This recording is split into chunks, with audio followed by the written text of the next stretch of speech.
ዛሬ ታላቅ እንግዳ ነው ይዘን የመጣ ነው ጆ አይደለ ለሁለት ሶስት ሰው ይቅርብ ያሉት እንግዳችን ግን መጨረሻም ሰክሰስ እንዳደረግን ስፖርት ካስታችንን በተመልካቾቻችን ስም መግለጽ ፈልጋለሁ እውነት ለመናገር የዛሬ እንግዲህ የክብር እንግዳችን የኢትዮጵያ እግር ኳስ ፌዴሬሽን ዋና ስራ አስፈጻሚ አቶ ባህሩ ጥላሁን ናቸው ግን ያው አቶ አይባልም እንኳን ማለት ቀረቤታችንን ነው የምናነሳው በእርግጠኝነት ባሂም አንቱ በሉኝ አትልም አረ ችግር የለው አይደል የቅርባችንም ሰው ስለሆንክ ሁለተኛም ነገር ደግሞ በጋዜጠኝነትም ብዙ አመት እንደመስራትህ ያው ስለምንቀርብህ ነው ለማንኛውም ዛሬ ስፖርት ካስታችን እንግዳችን ማለት ይቻላል ዛሬ ደግሞ አፕሪል ዘፈን ነው ተሸውደህ ታውቃለህ አይ ብዙ የምታስታውሰው አጋጣሚ የለም ማስታወሰው የለኝ ብዙ እንትኖች አሉ እንዳጋጣሚ ሆኖ ግን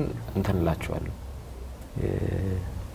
በሆነ መንገድ ወይ ቀድሜ ላቃቸው ይችላልውና ከዛ አንፃር ተጠነቀቃለሁ አሁን አፕሪል ዘፉል ነው እንግዳችን አይደለም በትለኝ አሁን ራሱ ኮርስ ነው ያለው ካጋጠሙኝ ማስታወሰው ዩኒቨርሲቲ ላይ ያለን በጣም የሚያፈቅራት ልጅ ነበረች ከዶርማችን እኛ ዶርም ላይ እና አፕሪል ዘፉል ላይ ነው የፍቅር ጥያቄ ማቀርብላታል ከተቀበለችኝ በዛው ቀጥላለሁ የብዙዎች ስትራቴጂ ነው ይቺ አይደለ ካውቄው ለማለት ነው አፕሪል ዘፉል ነው ላለው ብሏል እና በዚህ ሰዓት ይበዛሉ የፍቅር ጥያቄዎች ዩኒቨርሲቲ ምናምን አካባቢ በቃ አፕሪል ዘፉል ለማለት ይመቻል ኳሱ ላይ ኮን ኢትዮጵያውያንን ተለመደ ነው በተለይ አብዛኛውን ሰው በተለይ ጥሩ ባልሆኑ መንገዶች እየተደዋወልን ብዙ የማይሆን ኢንፎርሜሽኖችን እየተቀባበልን ምናምን አፕሪል ዘፉል ላይ በተለይ በህብረተሰቡ በጣም እንዲጠላ ሆኗል በጣም የኛ ማህበረሰብ ጋር በጣም በተለይ ምን ቀልድበት መንገድ ትንሽ ለባህላችን ወጋችን ወጣ ያለ ይሆንና ሰዎች ይደነግጣሉ ቤተሰብ ጋር ይደርሳል ከዛ በኋላ ሰው ስኳሩን ከተያዘ ሃይ ፕሬሸር ከመጣ በኋላ አፕሪል ዘፉል ጉድ አረገው ከዛ በኋላ አስቡ እንደዚህ ስትሮክ ከተመታ በኋላ አፕሪል ዘፉል ነው ተባላለ የኛ እውነት ነው እግር ኳሱ ላይ ብዙ ጊዜ የተለመዱ ናቸው በተለይ ማስታውሰው የስፔን የዓለም ዋንጫ አታልፍም የተባለሽ ጊዜ በሆነ አጋጣሚ በዓለም ዋንጫ የምትሳተፍበት ጊዜ የትኛው ዓለም ዋንጫ የብራዚል ዓለም ዋንጫ ይመስለኛልና እዛ ላይ አትወዳደርም ተብሎ ተነገረ ስፔን በቃ በአጠቃላይ የእውነት መስሎ ነበር የሆነ ጊዜ ሲወራና ያው እነሱ ባህላቸው ሊሆን ይችላል ለማንኛውም አፕሪል ዘፉል አይደለም ባይ የኬንያውንም አጣራ ቀደም ስናወራ ነበር ሊሆን ይችላል የኬንያው አሁን መጣለት የኬንያው ራስ ቀደም ስናወራ የነበረው የኬንያ ጨዋታ ሊደገም ነው የሚል እየነገረን ነበር ዘገባ ያየን ነበርና ምናልባት እሱንም ማጣራት ይጠይቃል በፊፋም ብዙ ጊዜ ጨዋታዎች ሲደገሙ እንመለከት ወይ በቅጣት ሊተላለፍ ይችላል በጣም ሬር ኬዝ ነው በጣም ሬር ኬዝ ካልሆነ በስተቀር ፊፋ ጨዋታዎችን አይደግምና ምናልባት እውነት ነው አፕሪል ዘፉል ሊሆን ይችላል እንደው ዛሬ ባሂን ወደ ኋላ እናምጣና ይሄ የኢትዮጵያ እግር ኳስ ፌዴሬሽን ዋና ስራ አስፈጻሚ ነው ያው እንዳለ ሆኖ ግን ባሂ አስተማሪ ነበርክ መሪ አካባቢ አይደል እና በጣም የሚገርመኝ ነገር ደግሞ በተማሪዎቹ የሚወደድ ሰው ካስተማሪም በላይ አሁን አንድ የፊዚክስ አስተማሪ አለ አሁን በጣም ቫይራል የሆነ ልጅ እሱን የመጣልኝ ሲነግሩኝ ያንተን ተማሪዎች አግኝተናቸው ነው ሲነግሩን የነበሩትና ዛሬ ባህሩ ጥላሁን እንግዳችን ነውና እንደው ምናምን ስል ተላቅሰውላ ነው የተለያያችሁት በቃ ልጆቹ ምን ያህል እንትን ነው አስተማሪ መሆንህን ብዙዎች ላያቁም ይችላሉ እስኪ እናውራ ስለዛ ጉዳይ እንግሊዝኛ መምህር እንደነበር እንግሊዝኛ መምህር በተለይ ከሽኝቱም ጋር ተያይዞ በጣም በለቅሶ የታጀበ ሽኝት እንደነበር ሰምተናል እውነት ነው መሪ አካባቢ ነው መሪ የመጀመሪያ ደረጃ ትምህርት ቤት የሚባለው ገና ሲመሰረት ገና ከኩተቤ ተመርቀን የወጣን መምህራን በቃ ትምህርት ቤቱን የጀመርነው ምንም አይነት ኢንፍራስትራክቸሩ በደንብ ያልተሟላ ብዙ ያልተሟሉ ነገሮች ያሉበት ኢቭን ስታፍ ምናምን የሌለው እቃ የምታስቀምጥበት ቦታ ብሎኬት ምናምን ሊኖር ይችላል በዚህ አይነት መንገድ ቶሎ ለመጀመር ተብሎ የተጀመረ ትምህርት ቤት ነውና ልክ ጣስና ወጣ ቦሌ ደረሰኝ ከቦሌም ደግሞ መሪ የመጀመሪያ ደረጃ ትምህርት ቤት እንደውም መሪ የሚለው ራሱ ስም እንግሊዝኛው ራሱ ነው የጻፍኩት በወቅቱ ማለት ነው እንትኗን አማርኛና እንግሊዝኛ ይጻፍ የለ እንግሊዝኛ መምህር እሱ ነው ተብዬ ከዛ በዛው ገባ በዛው ቀጠለ ያው ነው እዛ ነበርኩ። እንደውም ከእንግሊዝኛ መምህርነቴ ጎን ለጎን ደግሞ ኮች አረግ ነበር። ቲም ነበር እዛ መሪ የሚባል መሪ መጀመሪያ ደረጃ ትምህርት ቤት ላይ የምናሰራቸው ልጆች ነበሩ። የሚገርም አጋጣሚ ነው። እንደውም ካሁን መሪ ትምህርት አውቀዋለሁ፣ እውነት ለመናገር አውቀዋለሁ። ብዙዎቹ ውጤታማ የነበሩ ልጆች ናቸው። በዛን ጊዜ ምን ያህል ጊዜ ቆይታ አደረግክ? አሁን በእንግሊዝኛ አስተማሪነት መሪ ላይ ከዛ በኋላ እንመጣለን። ወደ ኳሱም አሰልጣኝም ሆነ ሻምፒዮን የሆንክባቸው ጊዜያቶችም እንደነበሩ አውቃለሁ። ግን ምን ያህል ጊዜ ያስተማርክ በእንግሊዝኛ መምህርነት? ተማሪዎቹ እንደዛ በፍቅር ሊወድቁ ይችላል። ምንድነው? ለ4 አመት አካባቢ ነው እንግሊዝኛ መምህር ሆኜ መስራት የቻልኩት። ከዛ በኋላ እኔም የራሴን ትምህርት አፕግሬድ እያደረግኩ ነበረ። አዲስ ዩኒቨርሲቲ እንግሊዝኛ ዲግሪን እማር ነበረ። እዛ ልክ ኢሚዲየትሊ እሱ እንትን እንዳልኩኝ እሱን ልጨርስ 1 አመት አካባቢ ሲቀረኝ የምክትል ርዕሰ መምህር እዛው ማለት ነው። እና ልክ ኢሚዲየትሊ ሲጨርስ ደግሞ ወደ አልፋ የሚባል መስማት የተሳናቸው ትምህርት ቤት ዳይሬክተር ሆኜ መጣሁ ማለት ነው። ለመጀመሪያ ጊዜ መስማት የተሳናቸው ተማሪዎች ለብቻ እንደሚማሩ ያወቅኩበትም የመጀመሪያ ፈርስት ኤክስፒሪየንስ ነበርና ቦሌ አልፋ መስማት የተሳናቸው የሚባል ትምህርት ቤት አለና እዛ የተወሰነ እንደውም 6-7 አመት በርዕሰ መምህርነት እዛ ሰርቻለሁ። መስማት የተሳናቸው ትምህርትም ወስዳል? ቋንቋውንም ይችላል። እንዴት ነበር ግን ኤክስፒሪየንሱ? ምክንያቱም መጀመሪያ ምን ስለው ከባድ ከቃላቶቹ ከእጅ አጠቃቀም ጀምሮ ከባድ እንደሆነ ነው አንደርስታንድ የምናደርገውና እንደውም አንዳንድ ሀገራት ላይ በግድም ላይክ ልክ እንደ ኮመን አድርገውም ኖርማል ሰው መውሰድ አለበት ይላሉ።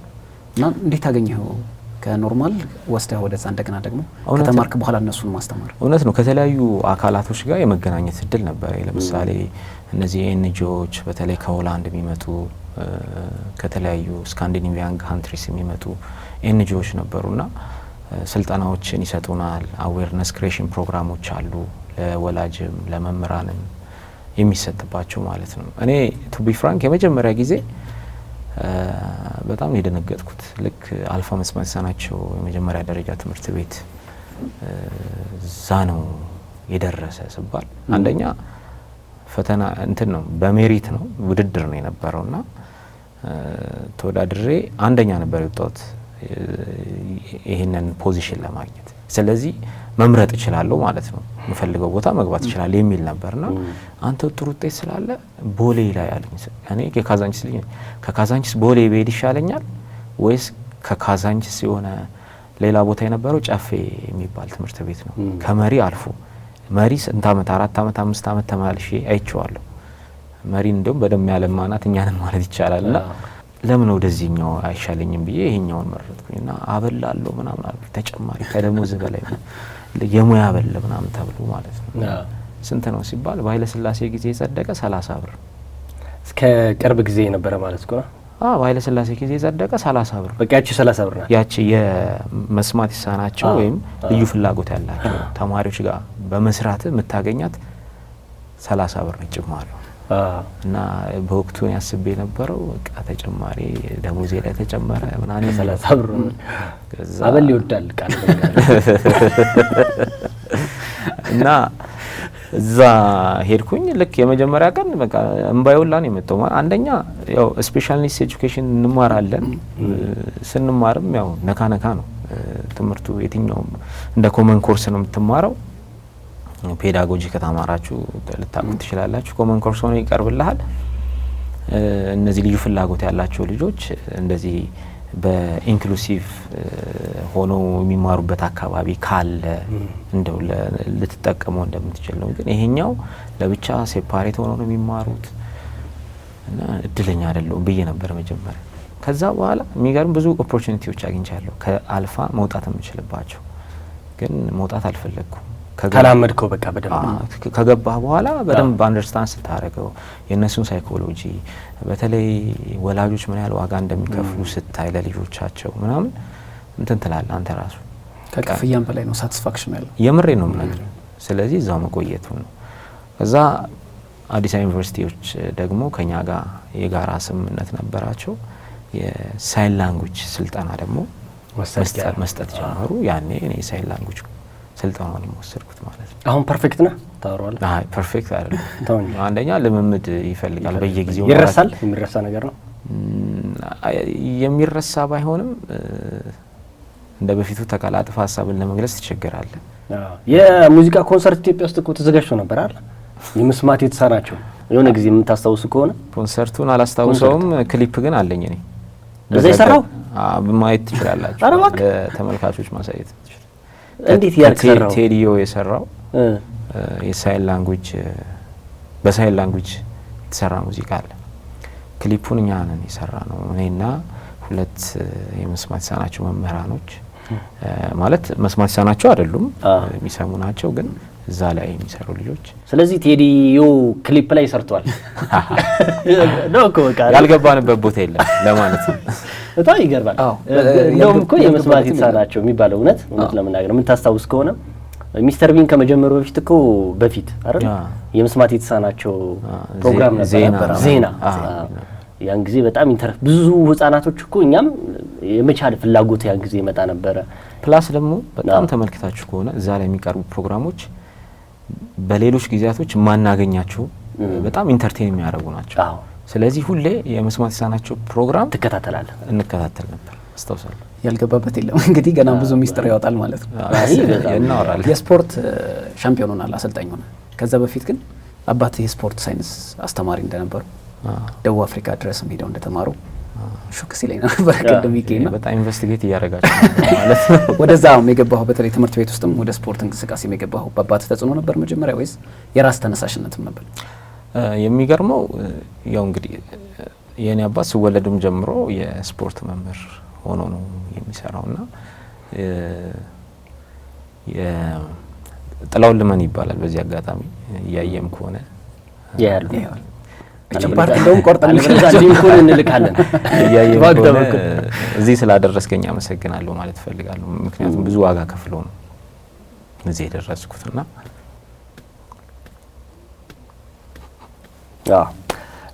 ባይ ሁሉም ሰው በነገራችን ላይ ለልጆቹ ወላጅ ከፍሎ ነው እዚህ የደረሰው። ማንኛችንም ደስ የሚለው ነገር ደግሞ በህይወት እያሉ አይደለ?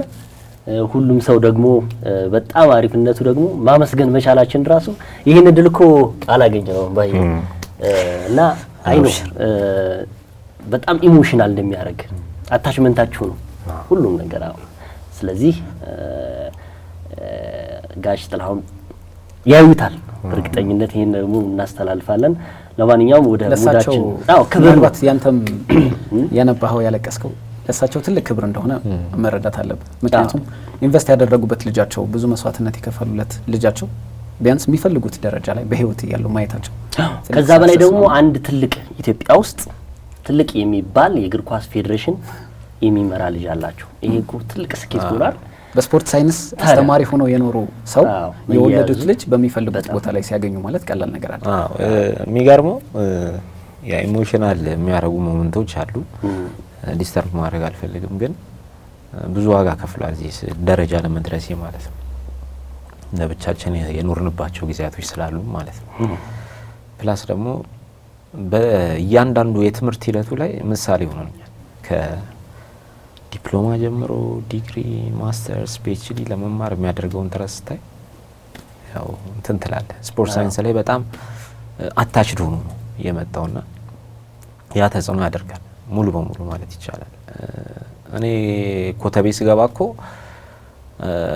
መምህርነት ሙያን በተመለከተ ከሱ ባየሁት እሱን እያየሁ ስላደኩኝ ነው ኮተቤ እጂ አፕላይ አረኩት እንጂ ሎ ነበር የደረሰኝ። ቲኤምኤስ ላይ የሳቸው ተጽዕኖ ነው። ቲኤምኤስ ሎ ደረሰኝ። ያኔ ከ10ኛ ክፍል የመከኑ ግሩፖች አሉ። ከነዛ መካከል ነበርኩ ማለት ልክኛ ላይ እንትኑ ተቀየረ። በ2 ፖይንት ነበር የሚታለፈው። 2 ፖይንት ያመጣ ወደ ፕሪፓራቶሪ ትገባ ነበር። እሱ የኛ ጊዜ ነው ማለት ነው። ልክኛ ባች ላይ ተቀየረ። ሲቀየር ፕሪፓራቶሪ የሚያስገባ ነጥብ ነው፣ ግን በዛኛው አመት ቢሆን ትገባ ነበር። ስለዚህ ወደ 10+3 መግባት ነበር። ቲኤምኤስ ነበር ሎ የደረሰኝ በወቅቱ እንግዲህ ዲሲሽኔ ትክክል ነው አይደለም እንግዲህ በኋላ ላይ እያወራንበት ስንል አይ ልክ ነው። አሁን እኔ በእኔ ልክ ነው። ምክንያቱም እውነት ለመናገር አይ ባሂ በነገራችን ላይ ያካበድኩኝ ምናምን አይደለም። እግር ኳስን በደንብ ጠንቅቆ አውቆ ስፖርቱን ጠንቅቆ አውቆ የሚፈልገው ነገር እየሰራ ነው። ባሂ መምጣቱ ለኢትዮጵያ እግር ኳስ ፌዴሬሽን ትልቅ በኋላ የምናወራቸው ብዙ ነገሮች ስላሉ ጠቅሞታል። የትኛውም ጋዜጠኛ ሊመሰክረው የሚችለው ጉዳይ ነውና መግባትህ ለኔ ልክ ነው ብዬ ነው። ስራው ላይ እዛው የጌጋ ለመጨመር ስራው ላይ ራሱ ሳክሰስፉል መሆን አለመሆን ሌላ ነገር እንዳለ ሆኖ ግን አባት የሚፈልጉትን ሙያ ማሳካት በጣም ትልቅ ስኬት ነው። ለምሳሌ እኔ መጀመሪያ ግራጁዌት ያደረኩት ኢንጂነሪንግ የመጀመሪያ ፍላጎቴ ስላልነበር ሳይሆን ማዘር በጣም ትፈልገው ስለነበር ነው። ያን ሰው በቃ ቢያንስ እሱ የሷን ደስታ ማየት አስተምረው ኢንቨስት አድርገው እዛ ያደረሱ ሰዎች እነሱ ደስ ይላቸው ማየት ደግሞ ትልቁ የመጀመሪያው ስኬት ነው ብዬ አምናለሁ። ግን ምን ዋጋ አለው ጋዜጠኛው? የሚገርም እዛ ቲኤምኤስ ለው የደረሳቸው ልጆች በኋላ አዲስ አበባ ዩኒቨርሲቲ ስኮላርሺፕ አግኝተው አሁን ሎየር ናቸው አብዛኞቹ ማለት ነው። እኔ ደግሞ በዛ መንገድ ሄድኩኝ፣ ኮተቤ አፕላይ አደረኩኝ፣ በቃ መምህር ሆንኩኝ። ግን አባቴ አልፈለገውም በወቅቱ ለምን በእኔ መብቃት መቻል አለበት የሚል ነገር ነበረው። በዛኛው መንገድ ካልሆነ በስተቀር አሁን ምልህ ቦታ ላይ አልደርስም ነበር። ምክንያቱም ቶሎ ብዬ ነው አዲስ አበባ ዩኒቨርሲቲ አፕላይ ያደረኩት። ኮተቤ እንደጨረስኩ አዲስ አበባ ዩኒቨርሲቲ ነው አፕላይ ያደረኩት። 2 ዲግሪ ነበር ማር የነበረው። አንደኛው እንግሊዝኛ ማር ነበር፣ ሌላ ደግሞ ጆርናሊዝም ፕሪንት ጆርናሊዝም ነበር ፈርስት ዲግሪ ማለት ነው። ፕሪንት ጆርናሊዝምንም እንግሊዝኛውንም እንደውም በዛ ጊዜ 2 ዲግሪ አይቻልም ለምንድን ነው የሚፈቀድላቸው የሚሉ ኢሹዎች ተነስተው ፕሮፌሰር አንድሪያስ እሸቴ ናቸው ከቻሉ ለምን አይጨርሱትም ይሄ መማር ይችላሉ የሚል ፈቃድ ስናገኝ ያው በዛው መቀጠል ቻልኩኝና በኋላ እንደገና ደግሞ ማስተርስ ሄድም እዛው ጆርናሊዝም ኤንድ ኮሚኒኬሽን ጨርሼ የወጣሁት ማለት ነው ከአዲስ አበባ ዩኒቨርሲቲ። በዚህ ሂደት ውስጥ ግን እያንዳንዱ ስቴፕ ላይ ፋዘር ይከተለው የነበረው ትምህርቱ ላይ በተለይ ኢንቨስት ያደረገው የነበረው ነገር በብዙ ነገር ትዳሩን አጥቷል፣ ፋሚሊውን አጥቷል። ለትምህርት ሲባል የተከፈለ ዋጋ ትልቅ ዋጋ አለ እኛን ለማሳደግ ነው ሲባል ማለት ነው። ከዛ እንትን ማነሱ ኮከበ ጽባ ስፖርት አስተማሪ ሆነ። ከኮከበ ጽባ በኋላ ደግሞ ደብረ ማርቆስ ዩኒቨርሲቲ ማስተርሱን ሲሰራ ደብረ ማርቆስ ዩኒቨርሲቲ ስፖርት ሳይንስ መምህር ሆኖ ሄደ። ከደብረ ማርቆስ ዩኒቨርሲቲ ደግሞ ወደ ደቡብ አፍሪካ ፒኤችዲውን ለመማር አቀና። እዛ ደርባን የተወሰነ ጊዜ ቆየ። ከዋዘሉ ናታል ዩኒቨርሲቲ ብዙ ጊዜ ቆየ። ከዛ ደግሞ ተመልሶ መጣ። አሁን ጡረታ ላይ ነው የሚገኘው በዚህ ሰዓትና ያው ፕሮሰሱን ስታየው ያው እንዲ አልጋ ስታወራው ቀላል ነው፣ ግን አልጋ ባልጋ ያልነበሩ ሞመንቶች ስላሉ ያ ነው ቀደም ኢሞሽናል አድርጎኝ ነበር። ናይስ። አይ ያው ሂደት ነው ለሁሉ ነገር። ያው ፕሮግረሱ ጥሩ ላይ መድረስ ደግሞ አንዱ አጋጣሚ ነው። እንደው ወደ አንተ እንመልሰና ወደዛ ወደ ሻምፒዮን የሆንክባቸው ልጆች አሉ። ያው አንተም በኋላ እናወራቸዋለንና በቃ የትምህርት ቤት ልጆች ሰብስበህ ነው የሆነ አጋጣሚ ተፈጥሮ እነዛ ልጆች ወደ እግር ኳሱ ዓለም ይዛቸው ገባ፣ ሻምፒዮን ሆኑ። አንተም መግቢያ ያ ይመስለኛል መሰለኝ ከእንግሊዘኛ አስተማሪ። ያው እግር ኳስ ስፖርቱ ፍቅር እንዳለ እናውቃለን ውስጥ ያለው። ግን እስኪ ስለ ልጆቹ እናውራ ደግሞ። እነዛ ልጆች በምን ውድድር ላይ ነበር ሻምፒዮን የነበረው? የትምህርት ቤት ውድድር ላይ ነው ምንድን ላይ ነው የሚለውን እናንሳ እስኪ። በመጀመሪያ ደረጃ ኳስ እወዳለሁ፣ እጫወታለሁ። አሁን ሰፈርም ማንንም ብትጠይቅ በኳስ የሆነ ወይ ቦታ ይደርሳል ብሎ የሚያስቡ በጣም በርካታ። እሱ እንደውም በኋላ ላይ እናነሳዋለን። የትምህርቱ ጉዳይ ፋሚሊም ትምህርት ላይ ስለምትባል አተኩረን ትላለህ። ልክ መሪ ግን ሲሄድ አንደኛ እኔ እንግሊዝኛ ፈልጌው አይደለም የተማርኩት። ኮተቤ እኮ ሲሄድ ስፖርት ሳይንስ ልማር ነው የሄድኩት። ቅድም ብያለሁ ተጽዕኖ ነበረብኝ። ግን ኮተቤ ሲሄድ ኤስቴቲክስ አንድ ፊዚካል ኤጁኬሽን ሆኗል ትምህርቱ። ስዕል ሙዚቃ በማከል እንዳለ ይገልጻልና እኔ ፒውር ስፖርት ሳይንሱን መማር ነበር የፈለግኩት። ፍላጎቴን እዛ ከተወኩት ማለት ነው። ስለዚህ ሌላ ጥሩ የሆንኩበት ነገር ደግሞ ምንድን ነው? እስቲ ወደ እንግሊዝኛው ልሂድ። እንግሊዝኛው ላይ ገባሁኝ ማለት ነው። ከእንግሊዝኛውም በኋላ ወደ ናቹራል ሳይንስ ልቀየርም ፈልጌ ነበር። አረ ከዛ በኋላ ነው ግን ጊዜ አልፏል። አንተ ስቀያየር ጊዜ ጨርሳል ተባልኩኝና ነው በዛው አለቀ ማለት ነው። ልክ መሪ ከገባው በኋላ ግን ስፖርት አስተማሪ አለው ትምህርት ቤቱ። መኮንን ጤና ይባላል። በአሁን ሰዓት እንግሊዝ ሀገር ነው የሚኖረው። እሱ ነው ስፖርት አስተማሪው። የእሱን ፈቃደኝነት ባይኖር ኖሮ ብዙም አልሄድም ነበር። ከዛ በወቅቱ እሱም ስለሚማር ቢዚ ነው ምናምን። እኔ አንደኛ በኳሱ የሆነ ቁጭት አለብኝ። ኢቨን ያኔ ሁላ እኮ ክለብ እሞክራለሁ። የሚገርም እያስተማርክም ትጫወታለህ። ሌላ ቦታ እናነሳለን። በአስራት ኃይሌ የሚመራው ኢትዮጵያ መድን ውስጥም የሙከራ ጊዜ እንደተሰጠ እንደዚህ አይነት ቡድኖችን እሞክር ነበርና ልጆችን ማሰራት ጀመርኩ። ከዛ የሴቶችን ቲም ሰጡኝና የሴቶችን ቲም ማሰራት ጀመርኩኝ።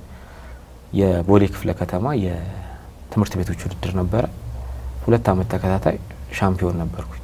ቦሌ ክፍለ ሴቶቹን ይዤ ወንዶችን ይዤ ደግሞ 2 አመት ለዋንጫ ደርሰን ሉዝ አድርገናል። በጣም አሪፍ ልጆች ነበሩ በወቅቱ። እንግዲህ በእግር ኳስም ቢገፉ ኖሮ ሰክሰስፉል መሆን የሚችሉ። ይሄን ግን ሳደርግ የተለየ የኮቺንግ ትምህርት ተምሬ አይደለም ያንን ሳደርግ የነበረው። በፊት ሚስ አድርጌዋለሁ ብዬ ማስባቸውን ነገሮች እያነበብኩ ምን እያልኩም ለማሰራት ሞክር ነበረ።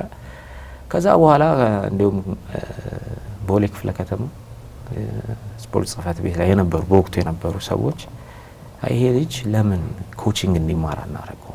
ይሄ አሪፍ ነው፣ ሻምፒዮን እየሆነ ነው። ከዛ በኋላ ከቶማስ 24 ሰፈር ላይ የሚያሰራ ልጅ አለ። ከቶማስ ጋር የቦሌ ክፍለ ከተማ ተሰጥቶን ቲሙ ሰክሰስፉል መሆን አልቻለም እንጂ ለሁለት እናሰራ ነበር፣ እናሰለጥን ነበር። ቶሚ ጋር ሰርታል አብረን ሰርተናል። የ24 ማለት ነው አጓና። እሺ ግን ሰክሰስፉል መሆን አልቻለም ነበር። ከዛ ይሄ ልጅ እስኪ ኮርሱ ለምን አይወስድም ተባለ። እንግዲህ ፈርስት ሌቭል ኮቺንግ ለመውሰድ ተመዘገብኩ። በወቅቱ የነበረው የጽህፈት ቤት ኃላፊ ደግሞ የወረዳው እኔ መውሰድ አለብኝ ብሎ ኢግኖር ታደሉ ወሰደው። እሱ ወሰደው። አሁንም ጽህፈት ቤት ኃላፊ ላይ ነው ያለው ማለት ነው። ከዛ በኋላ ቀረ እንዳይለው ተባለ። እሱ ቀረ እንዳይለው ተባልኩና ባስኬትቦል ፈርስት ሌቭል ኮቺንግ ወሰድኩ። ባስኬትቦል አለ ፈርስት ሌቭል ኮቺንግ ሳትፈልግ ወስዳለህ? ግን ወስጃለሁ። ለምን ባስኬትቦል የምጫወት ነበር እኔ በፊት ፕሌይ ሜከር ሆኜ እጫወት ነበር። ጥሩ ነኝ እንዴ ባስኬትቦል ስጫወት እንደ ቁመት ያለኝ። ካሳንቺስ እውነት ለመናገር ባሂን እንደ ራሴ አካባቢ አይደል? ወደ እንደ ራሴ አካባቢ ብዙ እኔም ጓደኞች አሉኝ፣ በጣም የሚያውቁ ልጆች አሉ። አሁን ካሳንቺስ ያው በልማት ምክንያት ተነስተዋል ያሉት ነገሮች። እስኪ እናንሳ ስለ ካሳንቺስና አካባቢዋ። ያንተ የአካባቢ ልጆች እንደው በእግር ኳሱ ብዙ የሚወጡበት አጋባሚ እየተባለ ነበረ። ያልወጡ ልጆች አሉ፣ ያው ብዙ ጸሐፊዎችም ይወጣሉ። ግን እስኪ እናንሳ እስኪ የካሳንቺስን አሁን ታሪክ ሆኗል። ያ ትውልድ የለም አሁን እዛ አካባቢ ነውና እስኪ እናንሳ። እውነት ነው። ካሳንቺስ በጣም ደስ የምትል ቦታ ናት። ማለት ብዙ ነገር አሳልፌበታለሁ። ብዙ ለቁም ነገርም የበቃሁት እዛ ሆኜ ነውና እዛ አካባቢ ያለው መተሳሰብ፣ መረዳዳት፣ ሰው ያለው አታችመንት በጣም የሚገርም ነው እዛ አካባቢ ያለውና ምናልባት የኛ አካባቢ ትንሽ የተረፈ ይመስለኛል። አሁን ላይ ገና ጫፋ ላይ ምናምን እየተጫወታለሁ ጫፍ ላይ ካሉት ነን እኛ አሉ። ምናልባት በቀጣይ እንግዲህ መንግስት ወደዚህ ወደ ባንኩ አካባቢ ገፋ ብለ በደንብ አይቻታለሁ። መንግስት ቀጣይ ፕሮጀክት ካለው ምናልባት ሊነሳ ይችላል ያስባለሁ እንጂ እስካሁን እዛች ላይ እንዳለን ነው። እዛ አካባቢ እግር ኳስ በጣም ይወደዳል። በጣም ነው የሚወደድ የነበረው። እንደውም ካዛንቺስ 33 ሁሌ ዋንጫ የሚያነሳ ቲም ነው። እዛ አካባቢ እኔ መጫወት እድል አላገኘሁም። በእርግጥ እዛ ግን በጣም ሰፖርት እናደርግ ነበር፣ እንደግፍ። በፊት እዚህ ላይ የቀበሌ ውድድሮች ነበሩ በጣም በስፋት ተጫዋቾች በየሰፈሩ። አሁን እኛ ጋር እንኳን 33 34 36 27 ቀበሌ ምናምን እየተባለ ወረዳ 15 ተብሎ ኃይለኛ ውድድር ይካሄድበት እንደነበር አስታውሳለሁ። ያው እግር ኳስ ነው። እግር ኳስ ደግሞ የራሱ ባህሪዎች አሉት፣ መበሻሸቆች ምኖች ይኖሩታል። ከእግር ኳሱ በላይ ይሄ የግሩፕ ጸቡ ምን ይበዛና ያንንም የነበረው አካል አይ እንደዚህ አይነት ጣጣም ያመጣማ ከሆነ ለምን አይቀርም አይነት እየተባለ እየተተወ የመጣ ይመስለኛል እንጂ በዛ ሂደት ውስጥ በርካታ ልጆች ክለብ መግባት የቻሉ እንደነበሩ አስታውሳለሁ። የኛ ጊዜ ደግሞ ሲመጣ አልነበረም። እንደዚህ ውድድሮች በስፋት አልነበሩ። የሜዳ ጦት እየቀረ መጣ። ያው በራስ በግል ትጥራለህ ወይም ደግሞ የሆነ ቦታ ሄደህ ተወዳድረህ ምናምን ልትመጣ ትችላለህ ምናምን እንጂ የለም። አሁን ራሱ የሰፈሩ ከእንትን ከማለቱ በፊት በልማት ከመነሳቱ በፊት ውድድሮች ተጀምረው ነበር በየአካባቢው። ያንን ቫይቭ ለመመለስ የተሞከረ ነበር። እኛም ተወሰኑ የኳሶች እንደዚህ ድጋፎችን እያደረግን ነበረ። ያው መንግስትም ለልማት ፈለገው። ከዛ በኋላም ብዙም አልሄዱበትም ቀረ እንደገና ተመለሰ። አንዱ መነሻም እኮ ይመስለኛል እሱ ነው። የኢትዮጵያ እግር ኳስ ፌዴሬሽን ውስጥ አንዱም አሳካሏቸዋለሁ ከምትላቸው ጉዳዮች ወደ በኋላ እናነሳዋለን የሜዳ ጦት መኖራቸው እንደዚህ አይነት ነገሮች ያው በሬዲዮ ላይ ስለምታነሳቸው ስለነበር ስለምሰማ ነው። አሁንም እንመለስና እንደው ተርኒንግ ፖይንቷን እንያዛት እስኪ። አሁን ጋዜጠኛ እንዴት እንደሆነ አይደል? ከዛ በፊት በአስራት ኃይሌ እንዴት እንደተመለመለ መስማት ፈልጌ ነበር። የአስራት ኃይሌ መድን እኮ የነ ሰላሀዲን ይማረውና በኢትዮጵያ እግር ኳስ ታሪክ በጣም በግልም በጣም አፕሪሺየት ከማደርጋቸው ሰዎች አስራት ኃይሌ አንዱ ነውና እንዴት ተመርጠ በኢትዮጵያ መድን? ኮች አስራት ነፍሱን ይማረውና እንግዲህ በጣም ለኔ መልካም ሰው ነው። ብዙ ሞዴል መሆን የሚችል ኮች ነውና የሚገርም ያው ነግሬያቸዋለሁ። ያኔም ልጆቹን እያሰራው እወዳደራለሁ። ለምሳሌ መሪ ያለን የወረዳ ቲሙን ወክለን እንወዳደር ነበር ቦሌ ላይ መተን። እዛ የነበሩ ልጆች ሊያስታውሱ ይችላሉና ውድድር ምናምን ላይ እንመጣ ነበር። ከዛ በኋላ ወደ ቦሌ ሲሄድ ሩዋንዳ አካባቢ ነው የነበረውና ሩዋንዳ ላይ ውድድሮች አሉ። ውድድር ካለ አሉ በቃ እንደምንም ብዬ አንዱ ቲም ጋር ተቀላቅለህ ትገባለህ። የት ቦታ ላይ ነው የምትጫወተው የነበረው? ፊት መስመር አጥቂ ነበር። አጣራስ ላይ ሚድፊልደር ነው ብላስ እሱ ሳይሆን የተራብንበትን የፊት መስመር አጥቂ ያኔ ታርፈው ነበር። ይሄኔ ባይኖር ነው። ከዛ እድሜ ደግሞ እየሄደ ሲመጣ መለስ ትላለህ። እንደዛ እኮ መለስ ከግብ ጠባቂ ድረስ ሄዳል። ወደዛ እንደዛ እያለ ነው። እና በወቅቱ ሩዋንዳ ላይ አንድ ውድድር ነበር። ኮከብ ግብ አግቢ ሆኜ ጨረስኩኝ። ከዛ አንድ ሰው አለ ግዛቸው ይባላል። እዛው መሪ ነው እንትን አልፋ ነው የሚሰራው። እዚህ አጋጣሚ አመሰግናለሁ። ኮች አስራትን ለምን አላስተዋወቅም? እንደዚህ አይነት ፍላጎትና ታለንቱ ካለ ለምን ሲለኝ የነ ፍጹም ገብረ ማርያም እነሱ ያላቸው የደረሱበት እንትና ኢንስፓየር በጣም የሚያደርግህ ሞመንት ስለሆነ በተለይም ደግሞ ፍጹም ከዩኒቨርሲቲ ነው ቀጥታ ፍጹም ከኛ ጋር ነው የወጣው። ከዩኒቨርሲቲ ብቻ ሳይሆን የነገው ሰው ትምህርት ቤት 24 አብረን የተማርነው ቀጣይ እንግዳችን ነው። ቃል ገብቶልኛል ስናወራ እሱ አሁን ቀጥታ የዩኒቨርሲቲዎች ውድድር ላይ ቀጥታ ደግሞ መነጋገር ነበር። ከወለጋ ዩኒቨርሲቲዎች ተመርጦ ሲሄድ የሄደውና ጊዮርጊስ እየተጫወተ ምናምን ስሙን ትሰማለህ ምናምን በጣም በስፋትና ለካ ኦኬ ከዩኒቨርሲቲም ለካ መግባት ይቻል ነበር ድሮ። ያን ሞመንት ባላገኝም እስኪ ይሄኛው መንገድ ደግሞ ሞከረው ብዬ ሞከርኩት። የተወሰነ ጊዜ አብረን ሰራን 7 ወር 8 አካባቢ። እና ማን ጋር ነበር? ሳላዲን በርጌቾ ነበር። ሙላለም ረጋሳ ኦልሞስት ሪታየር ሳያረግ በፊት ሪታየር ያረገ ደመድን ይጮት ነበር። እነ ቦርተና ነበሩ። እዛ በርካታ ልጆች ነበሩ። እንግዲህ ምክትል አሰልጣኝ ነበረው ምሳይ ነበር ዮናስ ደደቢት የነበረው ዮናስ ብሩክ አምበል ነበረ። ቡራ ነው ምንለው ወይም ጉሌት ይባላል በግልጽ። አሁን እሱ ያኔ አምበል ነበር። እነዚህ ልጆች ነበሩ። ውብሸት በረኛ ነበር። እንደው የበረኛ ማሰልጣኝ ሆኖ ይሰራል። በረኛም ሆኖ ያን ጊዜ እንትን ነበርና 7 ወር ግን ቀላል ጊዜ አልነበረም። በክለብ በጣም ገርሞኛል። ፎከሴን አጣሁኝ እኔ አንደኛ እንዳልኩ ነው። ማስተርሴንም መማር ፈልጋለሁ አዲስ አበባ ዩኒቨርሲቲ። ወዲያው ተከታታይ ትምህርቴ ተከታታይ ነው የነበረው። የሆነ ቦታ እንኳን ረፍት አልነበረውም እና ትምህርት ላይ ፎከስ ላርግ ደግሞ ማጣው ነገር ይኖር ይሆን እንዴ በትምህርቴ ደግሞ ትላለህ። ያ ራሱ ፎከስን ላይ ያሳጣሃል። የሆነ ሪስክ ቴከር መሆን አንዳንዴ የመንግስት ስራ ውስጥ ገባና ሪስክ ቴከር መሆን ይከብዳል። በዚህ የተነሳ ብቻ ደግሞ በዛ ወቅት እኮ ክፍያው በጣም ትንሽ ስለነበረ ህይወት የሚቀይር አይነት ገንዘብ አልነበረም በወቅቱ። ምናልባት ወደ በኋላ ነው የተሻለ ነው። ለወቅቱ የተሻለ ክፍያ ነው። አዎ እንዴ ከዚህ አንፃር ስታየው ነው እንጂ ለወቅቱ የተሻለ ከዛ የቅርብ ጊዜ ከዛና አመት በኋላ ሳላዲን በርጌቾ ጊዮርጊስ ገባ። ያ ማለት እኮ 2003 4 5 እንደዚህ ምናምን ነው 2005 እንደዛ ነው። የቅርብ ጊዜ ነው። ባሂ እንግዲህ ወደ የስፖርት ጋዜጠኝነትን ተምራል። ማን ነው የጋዜጠኝነት ኖርማሊ ተምራል። ግን ወደ ስፖርቱ ወደ ሬዲዮ የገባህበት አጋጣሚ እና ሰርግ ሊሄድ ሰው ተክተህ ገባ በዛው ቀረ በቃ። ያው ጆርናሊዝም ነው እየተማርከው የነበረው ግን የሬዲዮን አይደለም እየተማርከው የነበረው።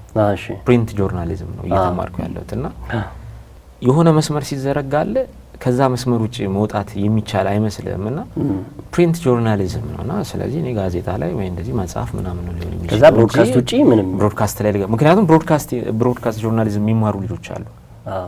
ስለዚህ ያቺ አንተ ብቻ ተፈቀደ ለኔ ያልተፈቀደ ነበር አርጌ የምወስድ ነበርና ኤርሚያስ አሸኔ ይባላል ታውቀዋለህ? ኤርሚያስ አሸኔና ከዚህ ቀደም የቅዱስ ጊዮርጊስ ህዝብ ግንኙነት ነበር፣ ኢሴክስ ሰርቷል። አሁን ደግሞ ከመሴ ጋር ይሰራል፣ እግር ኳስን በሬዲዮ ተመልከቱ ላይ ይሰራል። በፊትም አብሮ ከመሴ ጋር የጀመረው እሱ ነውና የሆነ ሰርግ ነበረውና ባህሩ እንደዚህ ፕሮግራም ነበረኝ መገኘት ትችላለህ የኔን ቦታ ምንድነው ስራው ስለ አይ መሰለ ጋር ሄዶ እንደዚህ አንዳንድ መረጃዎችን እያወጡ መስጠት ቴክስት ሜሴጆችም ሲመጡ እንትን ማለት ነው እንጂ የተለየ እንትን የለውም ማለት ኦኬ እሺ ምናምን አልኩ። ደፈርክ? ሄድኩኝ። ደፈርን ያልገባው ነገር እኮ የለም ብዙ ቦታ ገብታለህ። እሺ ምናምን አልኩ ሄድኩኝ። ከዛ ከመሴ ጋር ተተዋወቅን። በጣም የሚገርም ሰው ነው የኔ ልጅ አለ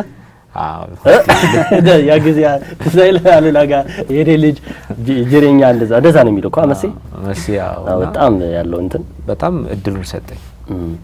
ከዛ ሞመንት በኋላ ኔክስት ዊክ ምና አለኝ እንዴ ኤርሚያስ የለም ማለት እሱ እንትተረው ነው እሱ ዛክ ስለማይኖር አለኝ። ዛክ ነበረ የቴዲ አፍሮ ማኔጀር። ዛክ ስለማይኖር የዛክን ቦታ ተከተ ተሰራለኛል። ኦኬ ስለዚህ እኔ ደግሞ በጣም ደስ ይለኛል እንደዚህ ኢንተርኔት አይቱ መረጃዎችን ማውጣት ማለት ሳላስበው እዛ ቦታ ላይ ተገኘው ማለት ነው። ከዛ በኋላ መሴ የሬዲዮ እንትን መክፈት ፕላን ነበረው። ያ ማለት 98 ላይ ነው ማለት ነው ሸገር ላይ ነው። ልክ 98 ሊወጣ ሲል ነው ከ98 ሊለቀም የራሱን ገና ሊያቋቁም ሲል ልክ 98 ሊለቀ ሲል ነው እኔ ከዛ ብስራት ላይ ኦሬዲ ጀመረ። ብስራት ላይ እንደውም ኦልሞስት ጋዜጠኞችን ፈትነን ያስገባን ነው እኔና ግርማቸው ነው አንድ ላይ ፈተና አዘጋጅተን ኃላፊነቱን ሰጥቶን በርካቶችን ፈትነን ያስገባን እኛ ነበርን በወቅቱ። ከግርምሽ ጋር አብራችሁ ብዙ ሰርታችኋል ማለት ነው? ልክ እዛ ተገናኘን። ከሱ ቀጥሎ መጣ ከኤፍኤም አዲስ ወደ እናንተ 98 ላይ መሴ እድሉን እየሰጠው እንትን ይል ነበር፣ ኮሜንተሪ ይሰራ ነበር። በጣም ጥሩ ድምጽ ያለው ነው ኮሜንተሪ ሲሰራ እና ከዛ በኋላ እሱ በዛው ቀጠለ ማለት ነውና በዚህ መልኩ ነው እንግዲህ ወደ ስራው የገባ ነው። መሴ ሪዞርት ፕሮግራም ላይ ከመሴ ጋር መስራት ጀመር። እንደውም መሴ ሪዞርት አጋጣሚ በጣም አንድ ፕሮግራም ሰርተዋል ከመሴ ነፍሱን ይማረው ገኔና ኤልሳ ሰፋ ደወለልኝና የሚቀጥለው ሮብ እንደዚህ እንድትመጣ አንድ ፕሮግራም አለ መሴ ሪዞርት እንደዚህ ኢንተርቴይንመንት ነው ምናምን እና እስኪ አንዳንድ ነገሮች እንትን ትላለህ ካየ በኋላ አብረን እንትን እንላለን አለ። ሲሄድ በጣም እንደውም ተዝናንተ ሰው የምታዝናናበት ፕሮግራም ነው። እዛ መሴ ሪዞርት ላይ አብረን መስራት ቀጠል። እግር ኳስን በሬዲዮ ተመልከቱ በቋሚነት እሰራለሁ። ግን ደግሞ የራሴ የሬዲዮ ፕሮግራም ማዘጋጀት ጀመርኩ። የራስህ የባከነ ሰዓት ኢንጁሪ ታይም የሚል ከምሽቱ 4 ሰዓት እስከ 6 ሰዓት እስከ 4 እስከ 6 40 ነው በጣም ተወዳጅ ያለ እንደውም በጣም የሚገርም አንድ ጽሁፍ ላይ ነው ያየሁት። ያለ ስፖንሰር ያለ ማስታወቂያ ያለ ምንም ድጋፍ የምትሰራው ፕሮግራም ነው። ግን ሰዎች በሙሉ የሀገር ውስጥ መረጃን በተለይ ቁጭ ብሎ የሚያዳምጡ በተለይ በምሽት ሰዓት ላይ ነበርና እስኪ በተለይ ራስህንም በጣም አይ ቲንክ ከሰዎች ጋር የሚያስተዋወቀ ይመስለኛል። 90% የውጭ የሀገር ውስጥ ነበር የሚዳስበት አይደል? እንዴት ነበር እስኪ ያንን ማለት ኢንጁሪ ታይም ነው ስንጀምር ስሙን ራሱ ያወጡት መሴና ገነነው ነው። ለምን ይሄንን ኢንጁሪ ታይም አትለው? በዛ መልኩ ስራውን ብትሰራው አሪፍ ነው። የሀገር ውስጥ መረጃዎችን ያው ገነነ አለለ ከሱ መረጃ ትወስዳለህ። የውጭ ደግሞ ያው ሰው ደግሞ የውጭ ላይ ፎከስ ስለሚያደርግ እንዳያመልጥ የተወሰነ አድማጭ ደግሞ የውጭ መከላከል ሊኖርብህ ይገባልና በዛ አይነት መልኩ በየሳምንቱ አንዳንድ ቶኪንግ ፖይንት ይዤ ቀርባለሁ። ቀጥታ ላይቭ እየገቡ ሀሳብ አስተያየት የሚሰጡበት ለእግር ኳሱ የሆነ የመፍትሄ ሀሳብ የሚሰጥበት ሞር ኦፍ ምንድነው የሚባለው ኮንስትራክቲቭ ሀሳቦች የሚነሱበት አይነት ሆኖ ተጀመረ ማለት ነው። በዚህ አይነት መልኩ ሁሌ ማታ 4 ሰዓት እስከ 6 ሰዓት አንዳንዴ የሆነ ፕሮዳክሽን አዘጋጅቼ ይሄዳለሁ። ያኔ ደግሞ እነ ኤፍሬም የማነ እነ ፍቅር ይልቃል ዶክመንተሪ ስራቸው በጣም የሚገርም የሆነበት ስቲል ጥሩ ስራ ነው የሚሰራው። ግን በሰዓት በተለየ መልኩ ነው በአዲስ ፎርማት የመጡበት ነውና አንተ ራሱ ኢንስፓየርድ ትሆናለህ። ልክ እንደነሱ የተለየ ስራ መስራት ባትችልም ግን ልሞክር ብለህ ትጀምረዋለህ። ስለዚህ ዶክመንተሪዎችን ሰራና የሆነ መነሻ የሚሆን በዛ አይነት መልኩ ለየት የሚያደርገው ደግሞ አንተ ከአድማጮቹ ጋር ትገናኝ ነበር። በቃ ቀጥታ ስርጭት ነው ትወያይበታለህ፣ ሀሳብ ያነሳሉ፣ ታነሳለህ፣ ምን ትላለህ። እንደውም እኮ ነው ጥያቄ የፈጠረብኝ የሆነ ሶሻል ሚዲያ ላይ የተለጠፈ ምስል ላይ ተጠቃል ስላንተ ምን የሚል ባህሩ ጥላሁን አድናቂ ነኝ ማሊያ አንስጠኛለች። በሬዲዮ በጣም እየገረመኝ የኢትዮጵያ እግር ኳስ ፌዴሬሽን ሲምፖዚየም ላይ ተዘጋጅቶ ይመስላል። አርባ ምንጭ ኳስ እንጫወት ነው እየቀለዱ ነው እንጂ ነው እንዴ? የሚገርም ተጫዋቾኛ አይደል? ምን ነበር እስኪ ትዝታው? ምክንያቱም ፎቶ ተለጥፎ አይቼው ነው። አርባ ምንጭ ላይ እንትን ነበር የጠቅላላ ጉባኤ ነበር። ጠቅላላ ጉባኤ ላይ ምን ፕላን አደረገ? ለምን እንትን አንልም የእግር ኳሳዊ ውድድር ለምን አይኖርም? ሁሌ ተሰብስበ መለያየት ምናምን ብቻ ሳይሆን እስቲ እግር ኳሳዊ ይሄ ፊፋም የሚያደርገው ነው ካፍም ያደርገዋል። 2 ቀን ከሆነ የጠቅላላ ጉባኤው አንደኛው ቀን የእግር ኳሳዊ ውድድር የምታደርግበት ባለፈው ኢቶ እንደመጡት እንደዛ አይነት። ስለዚህ ለምን እኛም ወደዛ እንሄድም ብለን ጀመር ነው። ያኔ ነው በቃ ማሊያን ሰጣት ወይስ? አረ እሱ ብቻ ነው የነበረኝ። ስለዚህ አልተቀረፈም። አሁንም የጥሩ ማሊያ መስጠት በስርዓት ጽፋን የገባችሁ ስቴዲየም ላይ እንዴ? በጣም ባህሩ ጥላሁን አድናቂ ነኝ ማሊያን ስጠኝ ባሂ እንደው የጌታን የተባለ ሰሞን ነው ያው ያን ጊዜ አካባቢ ነው የታሰበ ይመስላል። ኢንጁሪ ታይምን እያነሳን እንገኛለን። የባከነ ሰዓት ላይ ብዙ ጊዜ ሰርተሃል። እንደውም እኔ ከመወዳቸው እውነት ለመናገር ባለፈውም ጠቅሼልህ ነበር ከመወዳቸው ፕሮግራሞች የስፖርት ይዘቶች ውስጥ አንዱ ነው። ምክንያቱም ፍሎ ደስ ይላል፣ የምታወራበት በጣም ደስ ይል ነበረ። ሁለተኛ ነገር ደግሞ ብዙዎቹ እኔን እግር ኳስን ብቻ የሚወዱ ሰዎች ወይም ስፖርቱን ብቻ የሚወዱ ሰዎች ልክ የውጭ ስትሰማ ይዘጉታል ሬዲዮ። እንደዚህ አይነት አጋጣሚ ሰምቻለሁኝ። የሀገር ውስጥ ብቻ የሚሰሙ ሰዎች አሉ። በቃ ስለ ሀገር ብቻ እንድታወራላቸው ያቺ መነሻ ሆና ይመስለኛል ወደ ኢትዮጵያ እግር ኳስ ፌዴሬሽን እንደው ያስገባ። ምክንያቱም አንዳንድ ጊዜ ምንድነው መሰለ እዚህ ሚዲያ ላይ ያው አንተ ከ5-6 ዓመት በፊት ነው ይሄን እንግዲህ ስትሰራ የነበረው። ከዛ በኋላ ያለው ሚዲያ ለቃሉ ይቅርታ ወጥንቅጡ በስቷል። አንድ ሚዲያ ስታዘጋጅ ወይም አንድ የሬዲዮ ፕሮግራም ስታዘጋጅ የሆነ መደብደቢያ ሆኗል እንደዚህ አይነት ነገሮች። ያንተ ፕሮግራም በጣም የሚገርመኝ ነገር ኢንቨስቲጌሽን የነበረው ኔጌቲቭ ሳይዶችም ሊኖሩት ይችላሉ የምታወጣቸው፣ ፖዚቲቮቹ ግን ከዛ ተነስቶ ነው የኢትዮጵያ እግር ኳስ ፌዴሬሽን ላይ እንደው ባሳካው ብለህ መነሻ ያደረከው ይመስለኛልና የኢትዮጵያ እግር ኳስ ፌዴሬሽንን በምን መልኩ ነው ለተቀላቀል ያሰብከውስ እንዴትስ ነበር? እንደው እውነት ለመናገር ኢንስፓየር ያደረገኝ ነገር ምንድነው የምታስታውሱ ከሆነ ያን ሰሞን ወይም ደግሞ ከሆኑ አመታቶች በፊት ከ5-6 አመት በፊት መረጃዎች ለሁሉም ተደራሽ መሆን ላይ ጋፖች ነበሩ።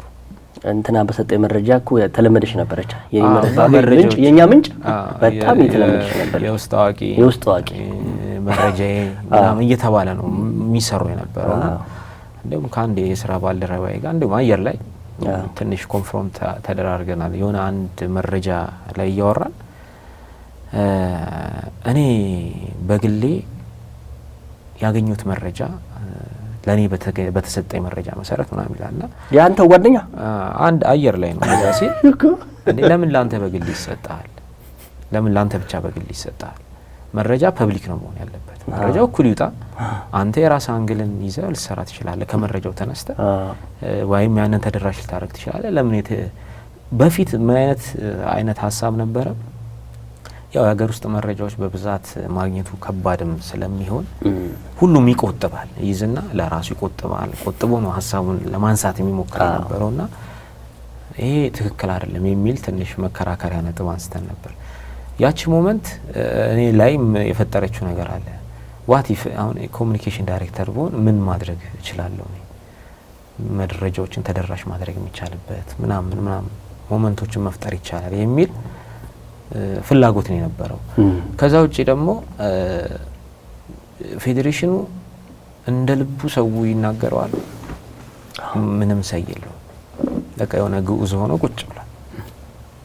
ማለት ትችት አስተማሪ ነው አምናለሁ። ትችት ሲሆን እኮ ምንም ችግር የለውም። ግን ያልፍና ትንሽ መዘላለፍ የሚመስሉ አይነት ነገሮች አሉና ከዛ አንፃር ለምንድን ነው ይሄ ነገር የሚሆነው? የህግ እንትን የለውም።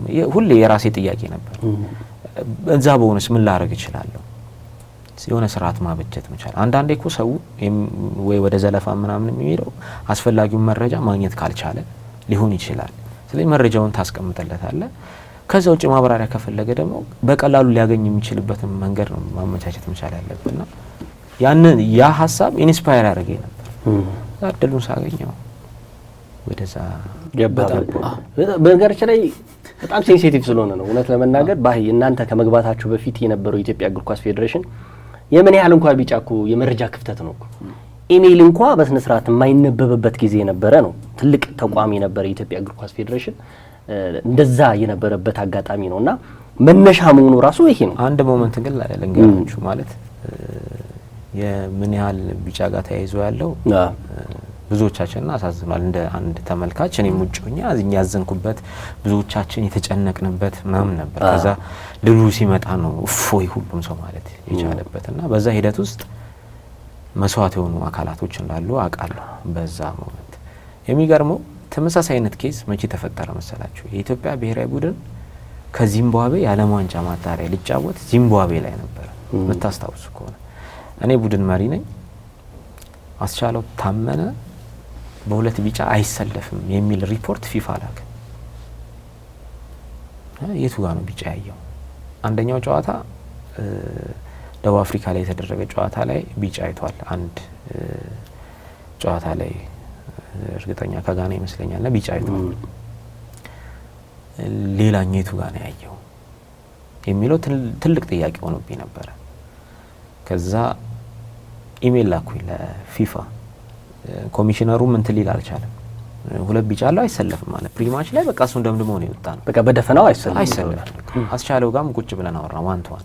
እኔ መረጃዎቼን አውጥቼ ሳይ የለም አንድ ቢጫ ነው። ከዛ ካስቻለው የደቡብ አፍሪካ ጨዋታ ባህር ዳር ላይ ያየው መሰለኝ ማለት ጀመረ። እሱ ኮንፊውዝድ ሆነ እሱም ራሱ።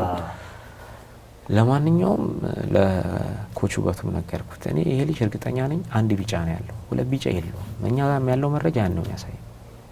ታምናለህ? ፊፋ ፐርፌክት ነው ብለን ምናምን ሰዎች ነው።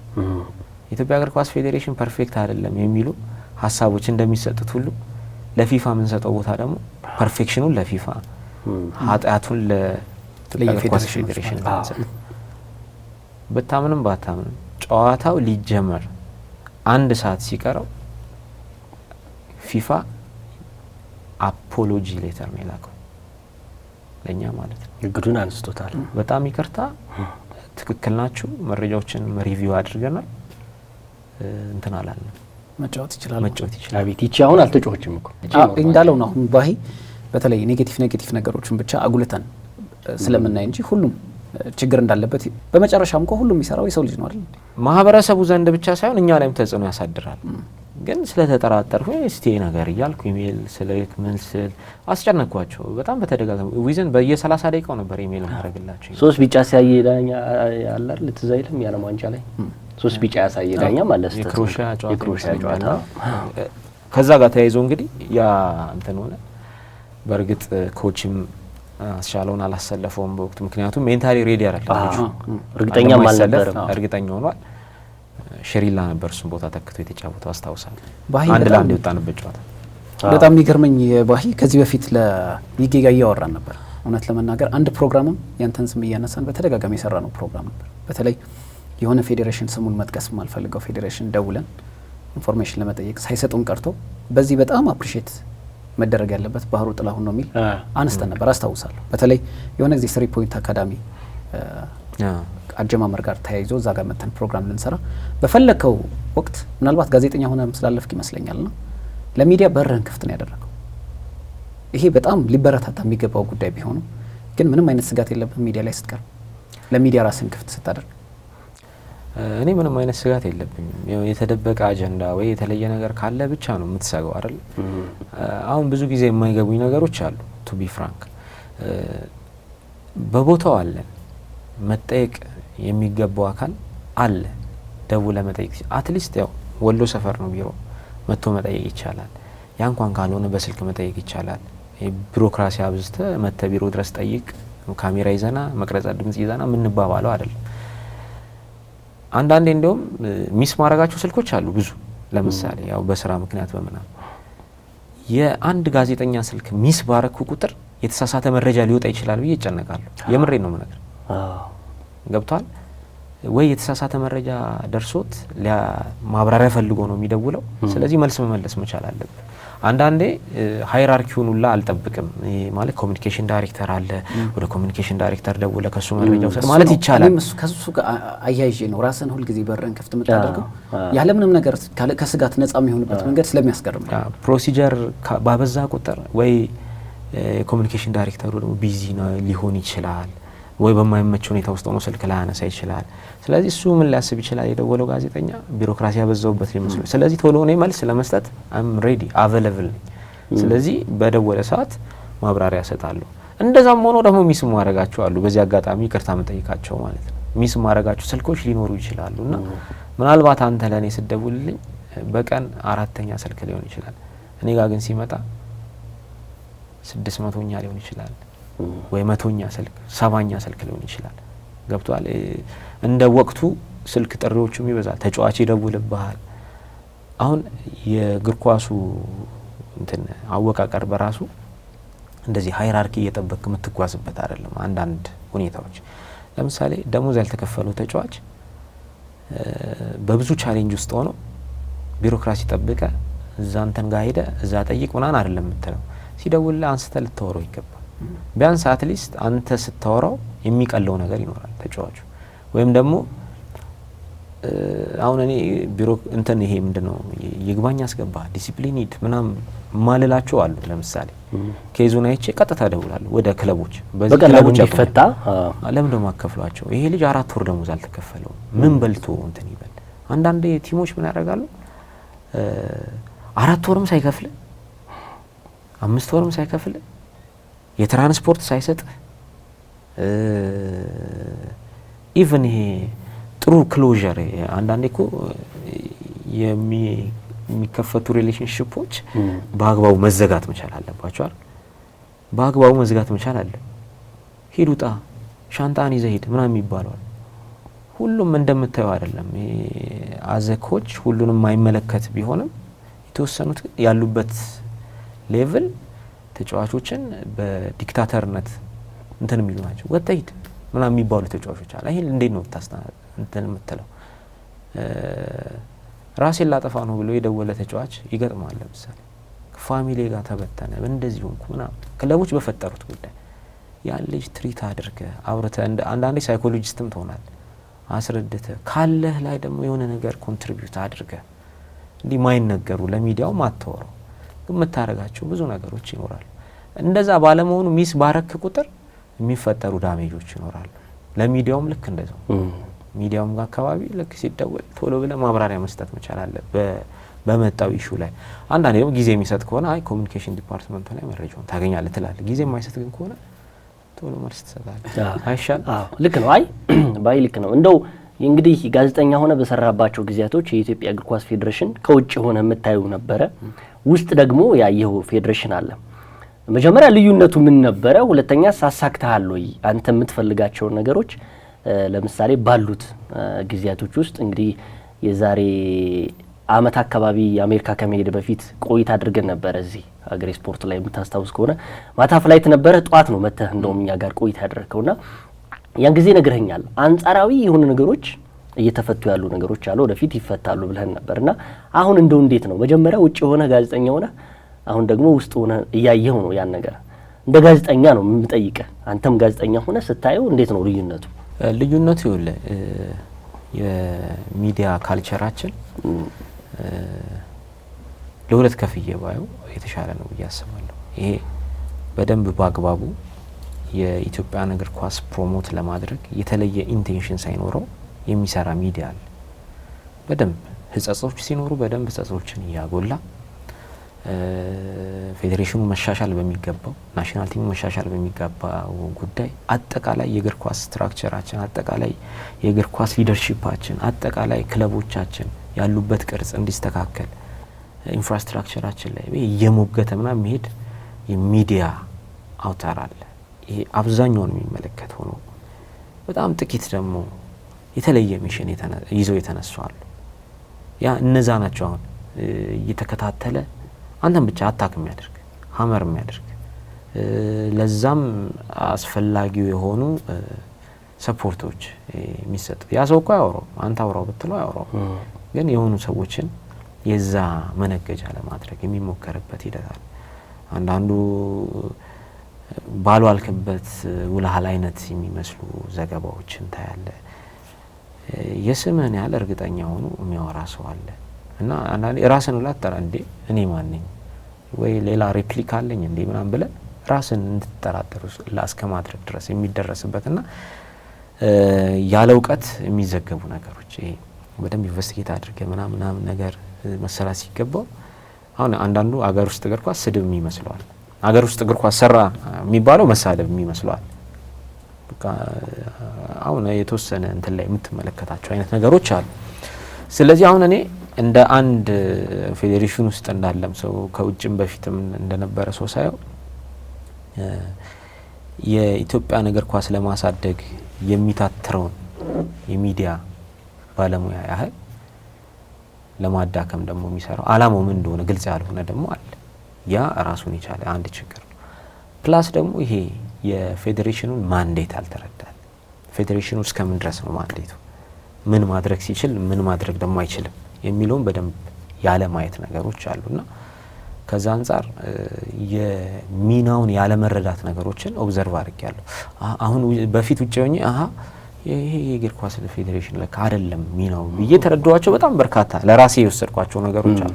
ስለዚህ በማገኘው አጋጣሚ ለሰዎች እንትን ላሉ ለማስረዳት ሞክራለሁ። ነው ይሄ እኮ የኛ ማንዴት አይደለም፣ የኛም ባንዴት ደግሞ ባይሆን በዚህ መልኩ መሄድ መቻል እንዳለብን ደግሞ እረዳለሁ እያልኩ ሀሳቦችን ሼር ማድረግባቸው ሂደቶች እንዳሉ መግለጽ ይችላል። ስለዚህ ውጤታማ ነህ። አሁን ለምሳሌ የምትፈልጋቸው ቀድሞ ያሳካቸው ነገሮች አሉ። አሁን እሱን ኢቫሉዌት የሚያደርገው ሌላው አካል ይሁንና እኔ ግን በተቻለ መጠን ማድረግ የሚገባኝን እያረኩ ነው። ግን በጣም በርካታ አሁንም ደግሞ የሚቀሩ ነገሮች አሉ። ተቋሙን ከማስተካከል አንፃር የሚቀሩም በርካታ ነገሮች አሉ። ለውጥ ለማምጣት በምትሄድበት ርቀት ላይ ያው እንቅፋቶች ይኖራሉ። እንቅፋት እየበዛ በሄደ ቁጥር ያው አንተም ፍጥነትህ ትንሽ ሊቀንስብህ ይችላልና ያው የኢትዮጵያ እግር ኳስ ፌዴሬሽን ሰክሰስ ያው ከናሽናል ቲም ጋር ነው የሚያያዘው። ናሽናል ቲሙ ሰክሰስፉል ከሆነ ብዙ ነገሮችን ማስተካከል ትችላለህ። ናሽናል ቲሙ ግን ውጤታማ ሳይሆን ሲቀር የሆነ ልበ ሰባራ ወይም ደግሞ እጀ ሰባራ ያደርጋል። የፈለገ ነገር ብሰራ ተቋሙን ቶፕ ሌቭል ላይ ብታደርሰው የመገናኛ ዘዴዎችን የፈለገ ምጡቅ ብታረገው የተቋሙ ኤፊሽንሲ ምናምን በተቋማዊ አሰራር ያሉ መመዘኛዎች በጠቅላላ ፉርሽ ይሆኑና ናሽናል ቲሙ ላይ ብቻ ይንጠለጠላል። ለምሳሌ አሁን ላነሳ የምችለው ነበር ከክቡር ፕሬዝዳንት ጋር በአንድ ወቅት ከናይጄሪያ እግር ኳስ ፌዴሬሽን ፕሬዝዳንት ጋር ቁጭ ብለን ማውራት ይዘና ኢንፎርማል ዲስከሽን ማለት ነው። ሁለታችንም የታዘብነው ነገር አለ። እኛ እየሞከርን ያለነው አለ ኢትዮጵያ እግር ኳስ ፌዴሬሽን ላይ፣ ናይጄሪያ ደግሞ በቃ ጃይንት ናት ብለን የምናስባት በወርልድ ካፕ በየጊዜው የምትገኝ አፍሪካ ዋንጫን ያነሳች የምትገኝ ለፋይናል ምትደርስ ምናምን ትልልቅ ልጆችን የምትጠቀም ከአውሮፓ ሙሉ ቲሟን ስኳድ የምትጠቀም ሀገር ለምሳሌ ኢን ተርምስ ኦፍ ኮቺንግ ኤጁኬሽን ስትጠይቃቸው አሁን ቢ-ላይሰንስ ልንጀምር ነው ሲል ምናምን ትደነግጣለህ። ኧረ እባክህ ሲሪየስሊ የምሬን ነው የምነግርህ። እንዴት ነው ግራስ ሩት ላይ የምትሰሩት ምናምን ብለህ ስትጠይቃቸው አብዛኛው የግል ባለ ሀብቶች ናቸው የሚሰሩት። የግል ባለ ሀብቶች በርካታ አካዳሚዎች አሏቸው። ከ10,000 በላይ አካዳሚ ታገኛለህ ናይጄሪያ ውስጥ። ሊንካቸው ግን ከአውሮፓ እና ከተለያዩ ያደጉ ሀገራት ጋር ሊንካቸው። በታለንት ፈርስት ሌቭል ላይ የሚገኙ ልጆች ቀጥታ ወደ አውሮፓ ነው የሚላኩት። እነዚህ ሁለተኛ ደረጃ ምናምን ደግሞ የሚሆኑት ደግሞ ወደ ኖርዝ አፍሪካ ምናምን ሄደው የሚጫወቱት፣ ወደ ሩቅ ምስራቅ ኤዥያ ሄደው የሚጫወቱ ናቸው። ሶስተኛ ደረጃ ምናምን ደግሞ የሆነው ከአካዳሚ ምናምን የሚወጣው ደግሞ እዛው ሀገሩ ሊጋቸው ላይ ምናምን የሚጫወቱ። ከዛ ውጭ ደግሞ ያለው ወደኛም ወደ የትም እየሄደ የሚጫወት ነው። ይሄን ስታይ እንዴ እሺ ኮቺንግ ኤጁኬሽን ላይ ይሄን አልጀመረም። ፋስት ትራክ የሚባል አለ። አረ የለም እኛ ጋር እንደዚህ ምናምን ስታይ በቃ አሁን ፓይለት ፕሮጀክት አለን ስንላቸው ራሱ ይገረማሉ እነሱ ራሱ እዛ ላይ እየሰራሉ። አንዳንድ ሀገራት ያላቸው የእግር ኳስ አወቃቀርና አሰራር በውጤት የተሸፈነ ነው። ይሲ ናሽናል ቲም ሰክሰስፉል ስለሆነ የናይጄሪያ እግር ኳስ ፌዴሬሽንን በተመለከተ ተሸፍኗል። በቃ ስለ ሊጉ ራሱ አታወራም አይደለም? ስለ ናሽናል ቲም የሊጋቸውን ደረጃ ያን ያህል ኬር አታደርግበትም። ምክንያቱም ናይጄሪያ ብሔራዊ ቡድን ስትል በዓለም ዋንጫ የሚሳተፍ ብሔራዊ ቡድን ያላቸው በአፍሪካ ዋንጫ ብዙ ርቀትን የሚጓዝ ብሔራዊ ቡድን ነው።